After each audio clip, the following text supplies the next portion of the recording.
तो दोस्तों, नाटो की तरफ से धमकी मिले ढंग से 12 घंटे भी नहीं बीते थे कि भारत ने नाटो की बेबुनियादी धमकी का करारा जवाब देते हुए ऐसी फटकार लगाई कि नाटो की बोलती तो बंद हो ही गई, लेकिन नाटो की अकल भी ठिकाने आ गई।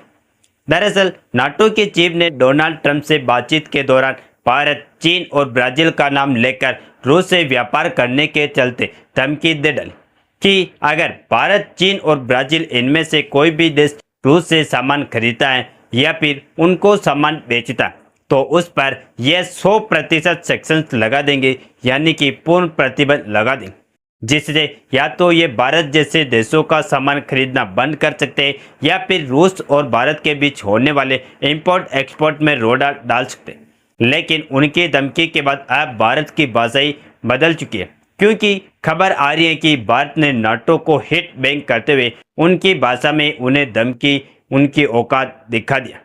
और भारत ने न सिर्फ उनकी भाषा में उन्हें औकात दिखाई, बल्कि भारत ने डबल स्टैंडर्ड का नाम लेकर खुद छोड़िए अमेरिका तक में सनसनी फैल गई,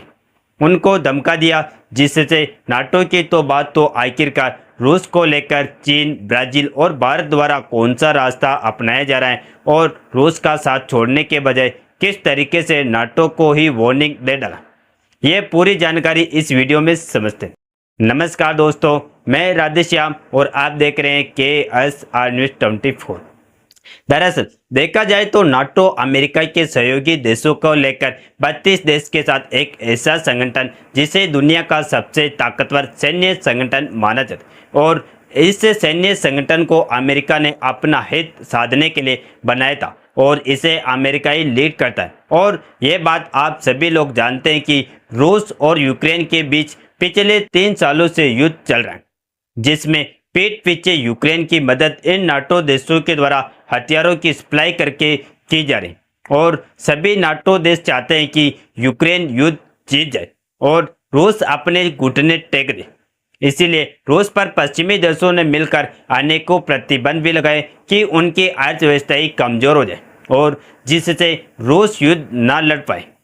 लेकिन जैसे कि देखा जा रहा है, रूस के साथ जितने भी ब्रिक्स देश हैं वह व्यापार करें, और न सिर्फ यही देश व्यापार करें जिसमें भारत, चीन और ब्राजील एक बड़े भागीदार बने हुए, क्योंकि रूस को भले से ही अमेरिका डॉलर और स्विफ्ट पेमेंट सिस्टम में लेन देन करने से बाहर किया गया, उसके बावजूद भी रूस लोकल करेंसी में लेन देन करके व्यापार कर पा रहा है, जिससे आज भी रूस का इकोनॉमिक जोन कमजोर नहीं है, जिससे यूक्रेन को युद्ध में मुंह तोड़ जवाब दे रहा है। इसीलिए जब प्राइमरी सेक्शन डायरेक्टली रूस पर लगाने से काम नहीं चला, तो अब नाटो जैसे सैन्य संगठन में शामिल पश्चिमी देशों ने मिलकर सेकेंडरी सेक्शंस लगाने की प्लानिंग शुरू कर दी, जिसमें नाटो की जो चीफ है मार्क रटे, उन्होंने इंडिया, चीन और ब्राजील का नाम लेते हुए सीधे धमकी दिया कि अगर ये तीनों देश रूस से अभी कच्चा तेल खरीदना या फिर कोई व्यापार करना जारी रखते हैं तो इन तीनों देशों पर 100%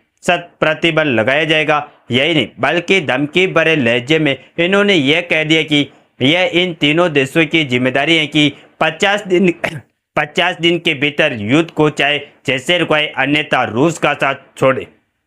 हालांकि जैसे ही धमकी मिली थी तो चीन जवाब दिया कि यह जबरदस्ती करने की कोशिश की जाए, लेकिन इंतजार था कि भारत आखिरकार क्या कुछ कहता। लेकिन आज भारत ग्लोबल साउथ में ताकत देखी कि उनकी धमकी आए 12 घंटे भी ढंग से नहीं बीते थे कि दूसरी ओर यह खबर आने लगी कि चीन के बाद भारत ने भी नाटो चीफ की धमकी पर तकड़ी फटकार लगाई,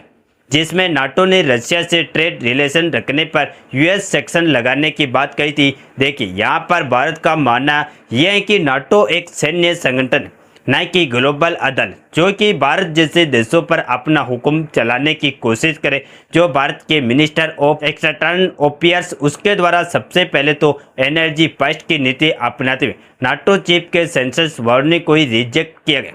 उसके बाद भारत के विदेश मंत्रालय की तरफ से उनकी इस वार्निंग को डबल स्टैंडर्ड का हवाला दिया गया। अब कहने को तो डबल स्टैंडर्ड एक छोटा सा ही शब्द है, लेकिन यह सब अमेरिका को हिलाने के लिए काफी है। दरअसल नाटो की वार्निंग को भारत ने डबल स्टैंडर्ड का मत मतलब हवाला दिया है। यहाँ पर डबल स्टैंडर्ड का मतलब है दोगलापन या फिर दोहरा मात। भारत ने यहाँ पर जो शब्द चुने ये कोई साधारण शब्द नहीं थे, क्योंकि इसी एक शब्द ने सीधा सीधा अमेरिका और यूरोप के पाखंड पर वार कर दिया। क्योंकि रिपोर्ट की माने तो आज भी यूरोप के देश रिकॉर्ड लेवल पर रूस से LNG यानी लिक्विफाइड नेचुरल गैस इंपोर्ट कर रहे हैं, जिस बात को हाल ही का आंकड़ा जाहिर करता है। और सिर्फ यूरोप का ही नहीं बल्कि पश्चिमी देशों में से अमेरिका, यूरोपीय यूनियन आदि लगातार रूस पर आर्थिक प्रतिबंध लगा रहे ताकि रूस की अर्थव्यवस्था को चोट पहुंचे और वह युद्ध रोक दे। लेकिन हैरानी की बात यह है कि टाइटेनियम, जो कि रूस का एक महत्वपूर्ण और रणनीतिक धातु है, अभी भी पश्चिमी देशों को इंपोर्ट किया जा रहा है। इस डेडलाइन का इशारा इस पाखंड की ओर है कि एक और पश्चिमी देश रूस के खिलाफ सख्त प्रतिबंधों की बात करता है और उसी के बहाने भारत पर 100% सेक्शन लगाने के लिए नाटो देश तैयार है। लेकिन जब अपनी जरूरत की बात आती है, जैसे टाइटेनियम और LNG के मामले में देखा जा रहा, तो वही देश रूस से व्यापार कर रहे हैं। और यही रीजन है कि नाटो ने जो भारत, चीन और ब्राजील को वार्निंग दिया था रूस से सस्ते कच्चे तेल खरीदने और व्यापार करने के मामले में, उसके बदले भारत ने खुद अब उल्टा डबल स्टैंडर्ड बताते हुए खुद इनको वार्निंग दिया कि तेल लेने गए हमारा 100% का सेक्शन और 500% टैरिफ लगाने की धमकी। और भारत ने नाटो को फटकार लगाते हुए यह बात भी साफ कर दिया कि हम अपनी एनर्जी सिक्योरिटी को खुद डिसाइड करेंगे और अपने फायदे के हिसाब से फैसला लेंगे, ना कि किसी दूसरे के हिसाब से। कहने का मतलब यह है कि भारत पश्चिमी देशों की धमकी में आकर बिल्कुल भी रूस से अपना व्यापार नहीं बंद करने वाला। और पश्चिमी देशों को अभी से समझ लेना चाहिए कि भारत और ब्रिक्स को रोकना उनके लिए नामुमकिन है। बाकी आप लोग भी कमेंट बॉक्स में भारत की ताकत जरूर दिखाएं और इस वीडियो को एक लाइक करके अपने दोस्तों तक शेयर जरूर करें ताकि उन्हें भी जानकारी मिल सके। इसी तरह और भी नॉलेजेबल वीडियो देखने के लिए हमारे चैनल KSR न्यूज को सब्सक्राइब करके बेल आइकन को ऑल पर जरूर सेलेक्ट करें। जय श्री राम, जय हिंद, जय भारत।